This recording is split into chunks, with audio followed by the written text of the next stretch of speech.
Boa noite. Que Jesus nos ampare a todos. Que a sua paz nos envolva os corações. Agradecendo pela oportunidade que nos concede e pedindo, Senhor, pelos nossos irmãos em sofrimento físico ou moral. Por toda a humanidade, que o amparo e o auxílio se façam presentes. Pai nosso que estais no céu, santificado seja o teu nome. Venha a nós o teu reino e seja feita sempre a tua vontade, Pai, assim na terra como no céu. O pão nosso de cada dia dá-nos hoje. Perdoa, Senhor, as nossas dívidas, assim como perdoamos aos nossos devedores. Não nos deixes cair em tentação, livra-nos do mal. Que assim seja, Pai. Graças a Deus e graças a Jesus.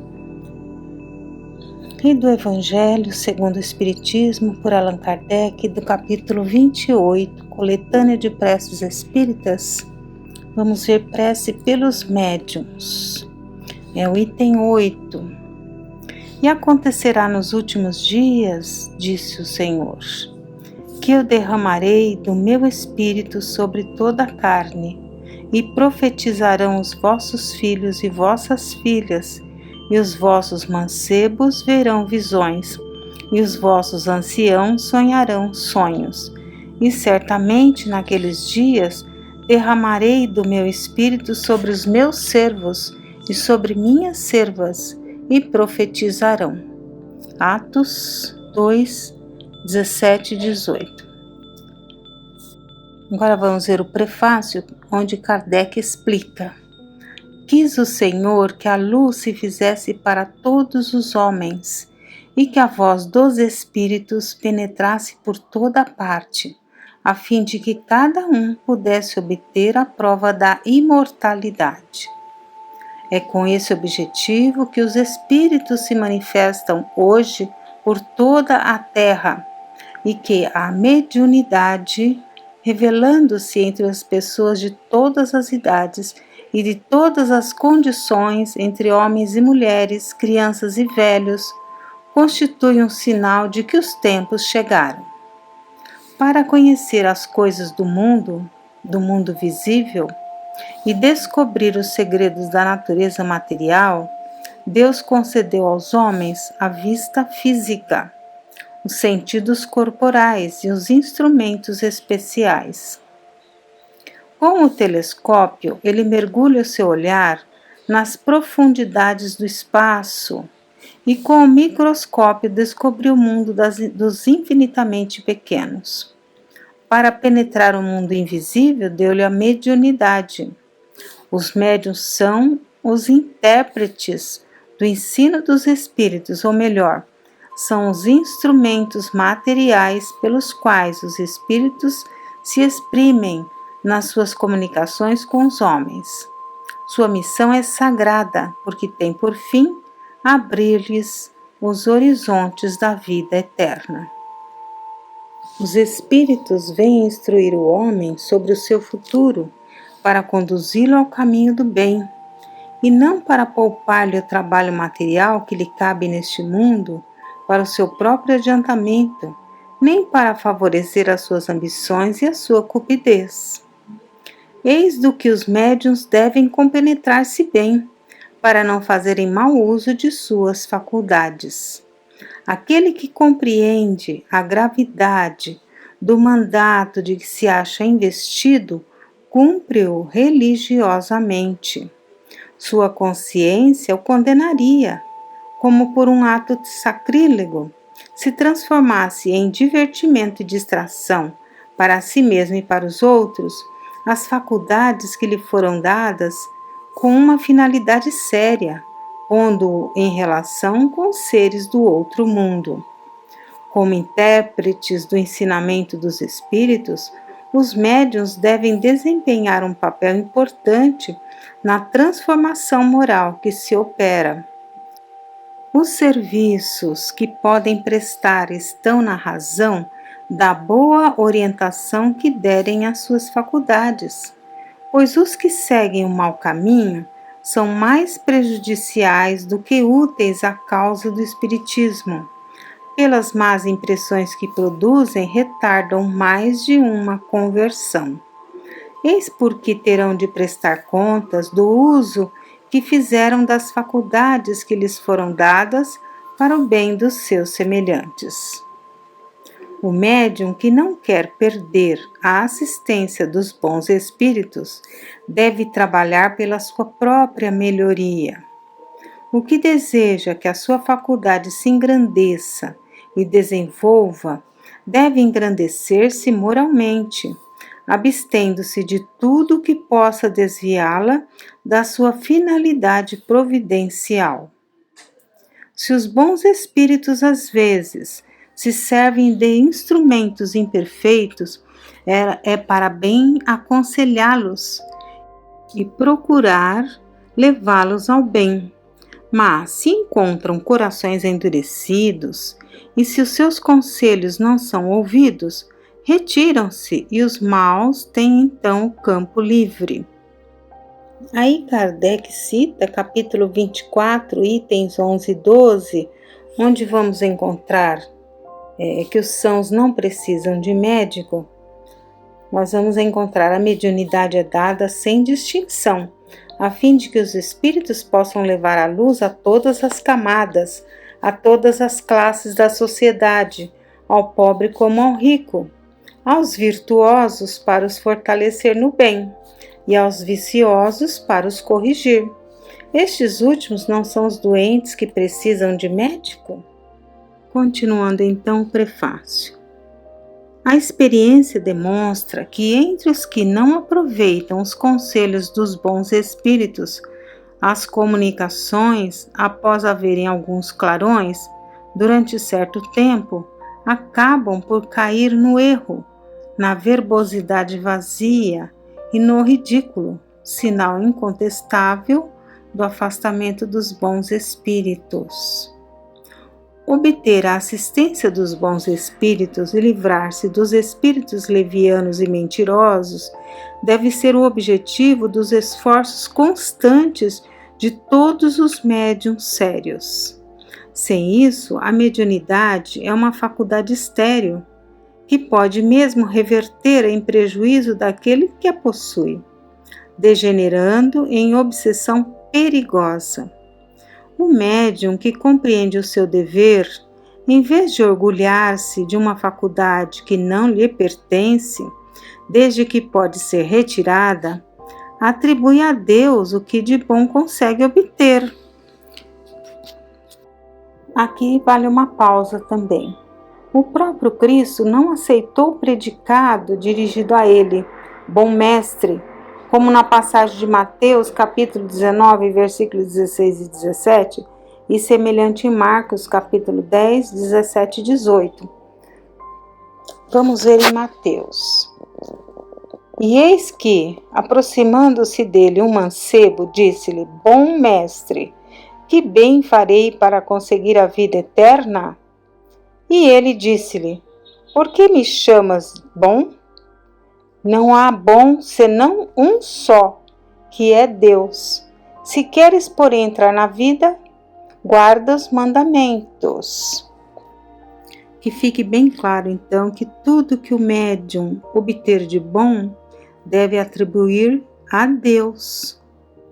Dando a Kardec.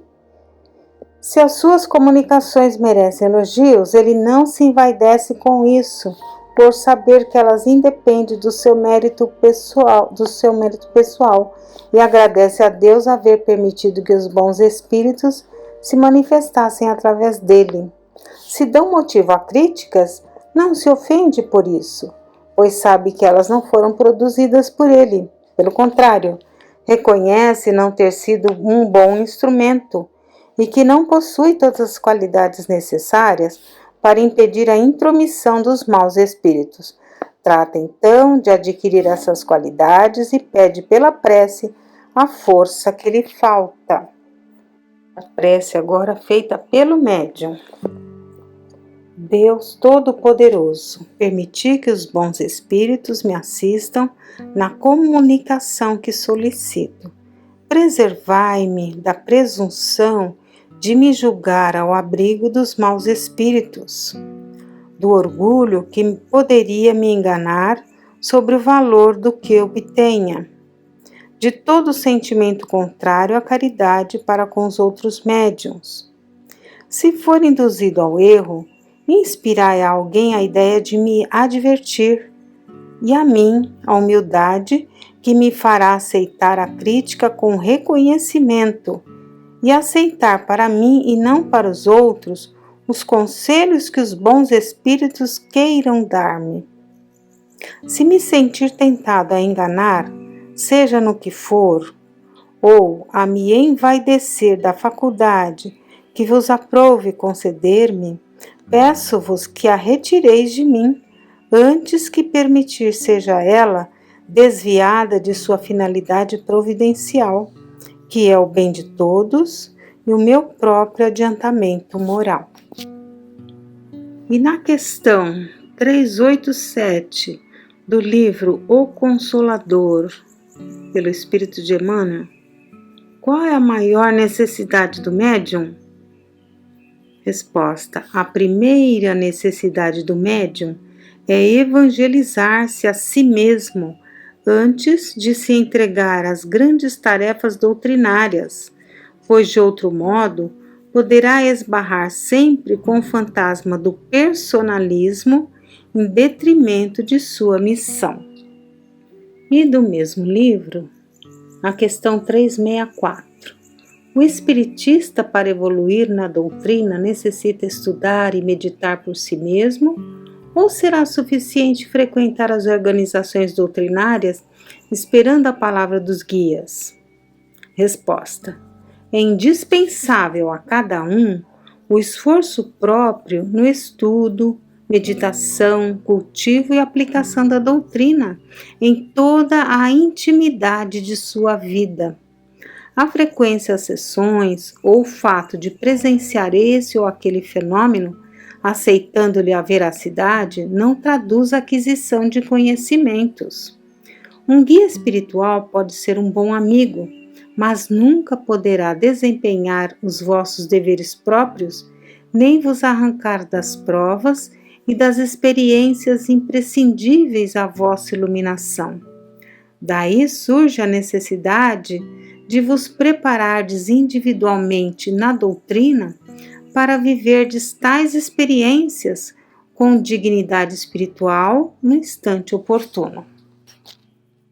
Quanto mais estudamos, quanto mais aprendemos, mais percebemos que ainda temos muito a aprender, muito a estudar, meditar e praticar. E no livro Paulo e Estevão, do Espírito Emmanuel, psicografado por Francisco Cândido Xavier, Paulo nos dá uma lição de como não nos deixarmos levar pela vaidade. Paulo, prisioneiro em Cesareia, amparado por Lucas, está se dirigindo a uma embarcação que o levaria a Roma. E Emmanuel relata que eles, ao chegarem à praia, se surpreendem com compacta multidão que vinha se despedir. Filas de velhos, jovens e crianças aglomeravam-se junto dele, a poucos metros da praia. Amigos que conquistaram em suas viagens apostólicas, na pregação do Evangelho, na fundação de tantas igrejas cristãs, mães agradecidas, crianças amorosas, gentios convertidos ao Evangelho, que lhe diziam: não deverias partir. Quem nos ensinará doravante a sermos filhos do Altíssimo? Todos lhe pediam que ficasse, que não partisse, que voltasse logo para os serviços abençoados de Jesus. Aqueles carinhos do povo lhe falavam brandamente a alma. Traduziam a quitação do seu débito com a alma do povo. Sentia a consciência aliviada. Júlio, o centurião da guarda, emocionado, de olhos úmidos, informa que teriam que partir. Comparava aquele prisioneiro, enquanto outros demonstravam revolta, desespero e arrependimento, Paulo estava tranquilo e quase feliz. não cometera crime algum e era dedicado ao bem de todas as criaturas. Paulo então abraça os amigos pela última vez. Todos choravam discretamente. As mães ajoelhavam-se com os filhinhos na areia alva, os velhos apoiando-se em rudes cajados com imenso esforço. Todos os que o abraçavam, campeão do Evangelho, punham-se de joelho, rogando ao Senhor que abençoasse o seu novo roteiro. E Paulo, então, concluindo as despedidas, fala-lhe palavras de consolo, de carinho, fala de Jesus, que mesmo que ele não voltasse, ele estaria em espírito junto deles, né? Que a morte não ia separá-los. Nunca estaremos distantes uns dos outros e por isso mesmo prometeu Jesus que estaria ao nosso lado até o fim dos séculos. E enquanto o navio se afastava, a multidão em pranto acenava em silêncio e Paulo sentiu que deixava a Palestina para sempre. Recordava-se de tudo quanto vivera desde a infância. Lucas se aproximou, apontando os amigos que continuavam ajoelhados à distância, e disse brandamente: poucos fatos me comoveram tanto no mundo como este. Registrarei nas minhas anotações como foste amado por quantos receberam das tuas mãos fraternais o benefício de Jesus. Paulo pareceu ponderar profundamente a advertência e acentuou: não, Lucas, não escrevas sobre virtudes que não tenho. Se me amas, não deves expor meu nome a falsos julgamentos. Deves falar, isto sim, das perseguições por mim movidas aos seguidores do Santo Evangelho, do favor que o Mestre me dispensou às portas de Damasco, para que os homens mais empedernidos não desesperem da salvação e aguardem a sua misericórdia no momento justo. Citarás os combates que temos travado desde o primeiro instante, em face das imposições do farisaísmo e das hipocrisias do nosso tempo. Comentarás os obstáculos vencidos, as humilhações dolorosas, as dificuldades sem conta, para que os futuros discípulos não esperem a redenção espiritual com o repouso falso do mundo, confiantes no favor incompreensível dos deuses, e sim com os trabalhos ásperos, com sacrifícios abençoados pelo aperfeiçoamento de si mesmos. Falarás de nossos recontros com os homens poderosos e cultos, de nossos serviços junto aos desfavorecidos da sorte, para que os seguidores do Evangelho no futuro não se arreceiem das situações mais difíceis e escabrosas, conscientes de que os mensageiros do Mestre os assistirão, sempre que se tornem instrumentos legítimos da fraternidade e do amor, ao longo dos caminhos que se desdobram à evolução da humanidade. E depois de longa pausa, em que observou a atenção com que Lucas lhe acompanhou os inspirados raciocínios, prosseguiu em tom sereno e firme: cala sempre, porém, as considerações, os favores que tenhamos recolhido na tarefa, porque esse galardão só pertence a Jesus. Foi Ele quem removeu nossas misérias angustiosas, enchendo nosso vácuo. Foi sua mão que nos tomou caridosamente e nos reconduziu ao caminho santo. Assim como iluminou minhas veredas sombrias às portas de Damasco, levou-te Ele à igreja de Antioquia, para que lhe ouvisses as verdades eternas. Por mais que estudemos, sentimos um abismo entre nós e a sabedoria eterna. Por mais que tenhamos trabalhado, não nos encontramos dignos daquele que nos assiste e guia desde o primeiro instante da nossa vida.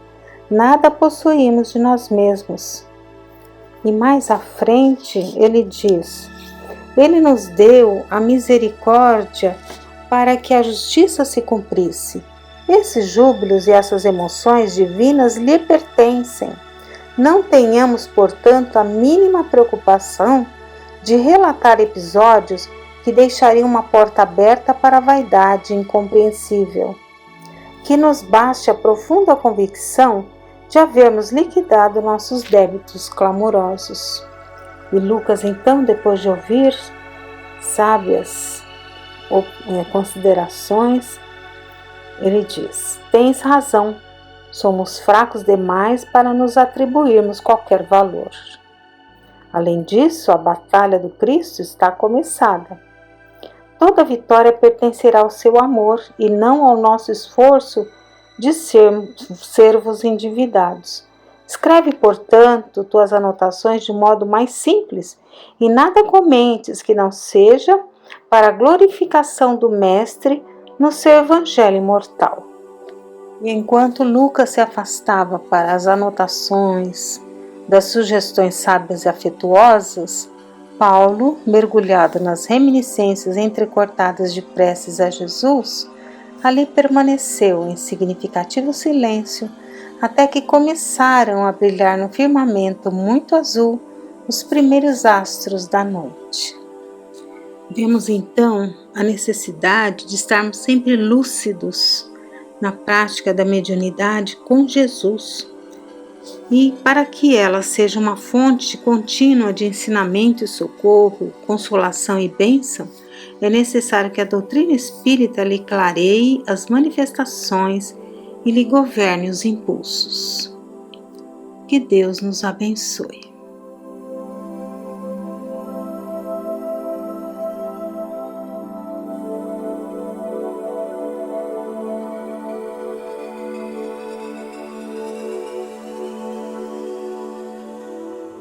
Boa noite a todos.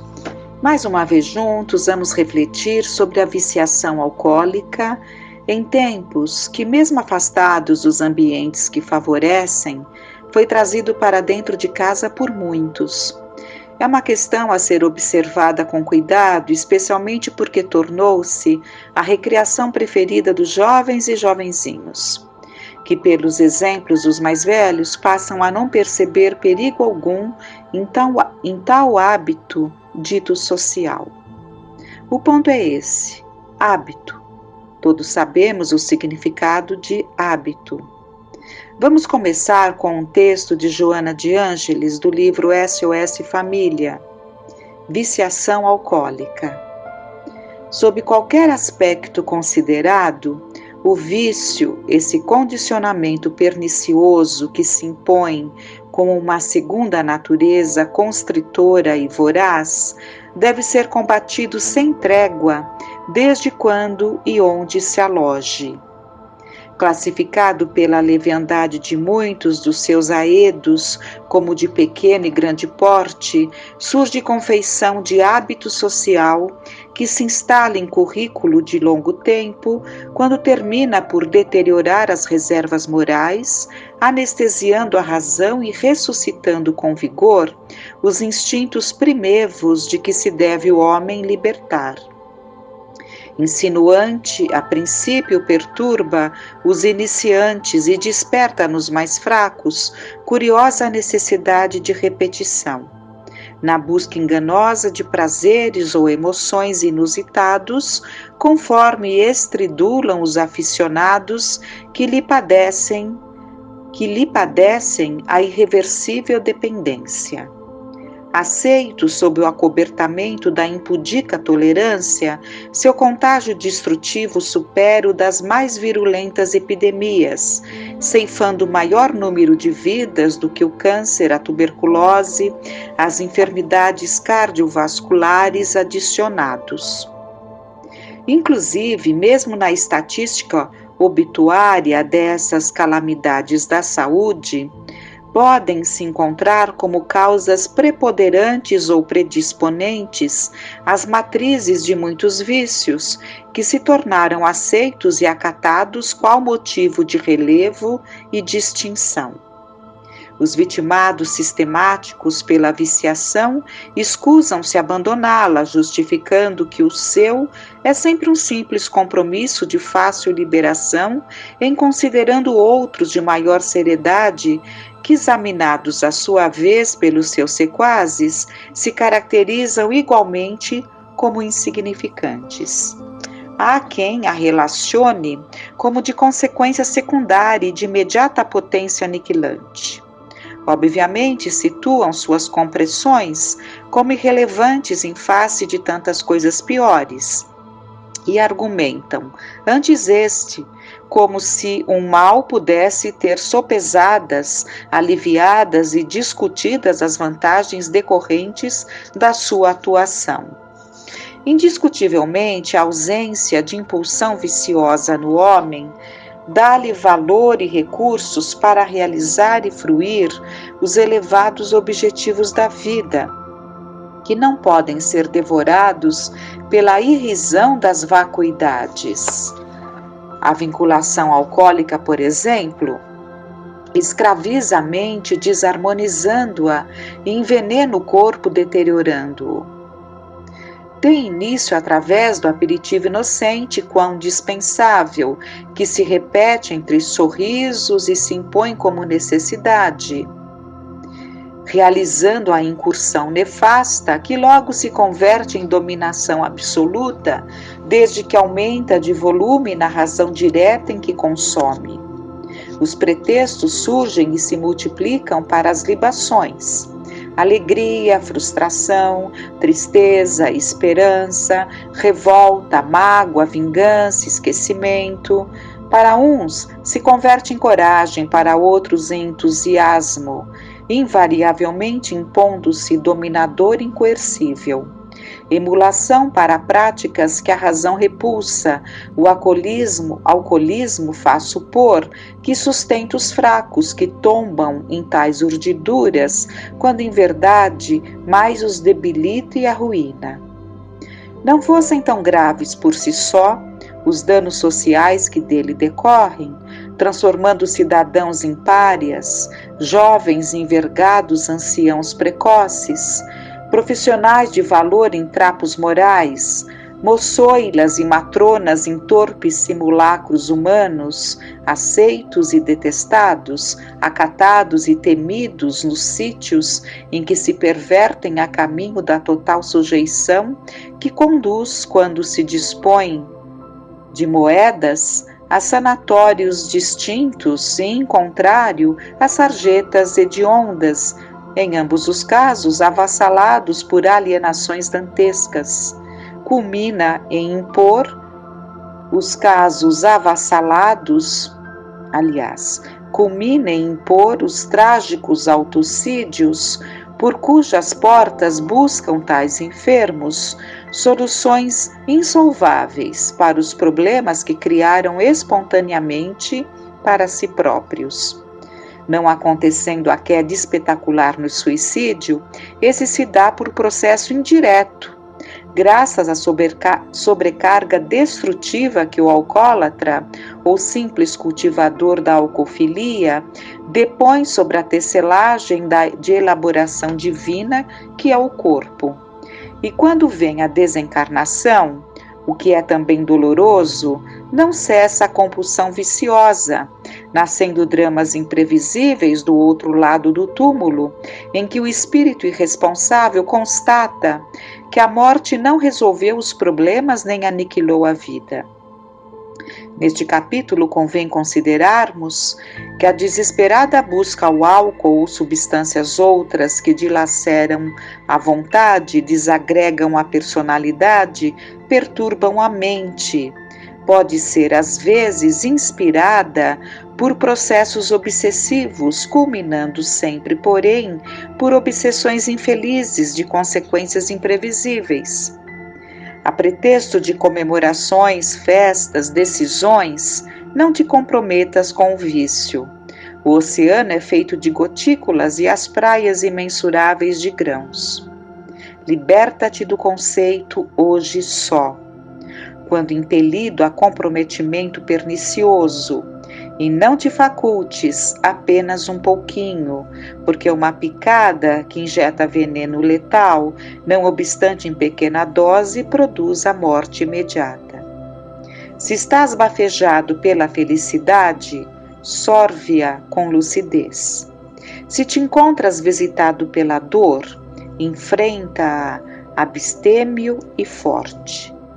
Para qualquer cometimento que exija decisão, coragem, equilíbrio, definição, valor, humildade, estoicismo, resignação, recorre à prece, mergulhando na reflexão, o pensamento, e aurirás os recursos preciosos para a vitória em qualquer situação, sob qual seja o impositivo.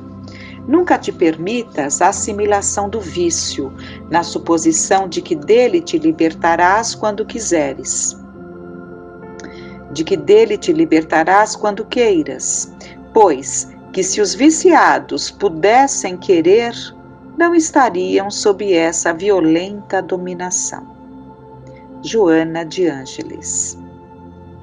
Para completar essas importantes colocações, em que vimos que o hábito pode, além de tudo, criar determinadas ligações com espíritos que ainda se comprazem, ainda são dependentes destas sensações, vamos ver uma passagem do livro Sexo e Destino, de André Luiz, psicografado pelo Chico Xavier. André Luiz estava em trabalho com um grupo na casa de Cláudio Nogueira, quando ocorre uma situação que nos interessa para o tema. Os grandes olhos escuros e móveis pareciam imanizados às letras, pesquisando motivos para trazer um sorriso irônico aos lábios finos. Entre os dedos da mão, que descansava à beira do sofá, o cigarro fumegante quase rente ao tripé anão, sobre o qual um cinzeiro repleto era a silenciosa advertência contra o abuso da nicotina. Detínhamo-nos curiosos na inspeção quando sobreveio o inopinado. Diante de nós, ambos os desencarnados infelizes que surpreendêramos à entrada, surgiram de repente, abordaram Cláudio e agiram sem cerimônia. Um deles tateou-lhe um dos ombros e gritou insolente: "Beber, meu caro, quero beber." A voz escarnecedora agredia-nos a sensibilidade auditiva. Cláudio, porém, não lhe pescava o mínimo som. Mantinha-se atento à leitura, inalterável. Contudo, se não possuía tímpanos físicos para qualificar a petição, trazia na cabeça a caixa acústica da mente sintonizada com o apelante. O assessor inconveniente repetiu a solicitação algumas vezes, na atitude do hipnotizador que insufla o próprio desejo, reasseverando uma ordem. O resultado não se fez demorar. Vimos o paciente desviar-se do artigo político em que se entranhava.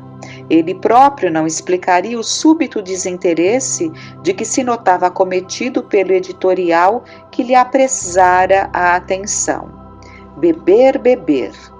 Cláudio abrigou a sugestão, convicto de que se inclinava para um trago de uísque exclusivamente por si.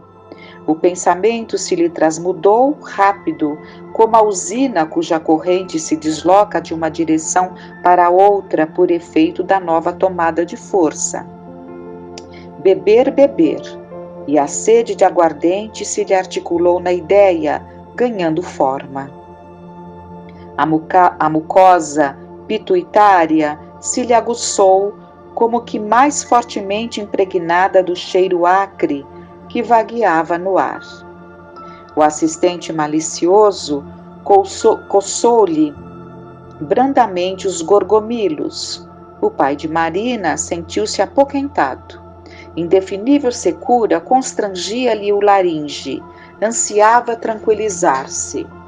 O amigo sagaz percebeu-lhe a adesão tácita e colou-se a ele.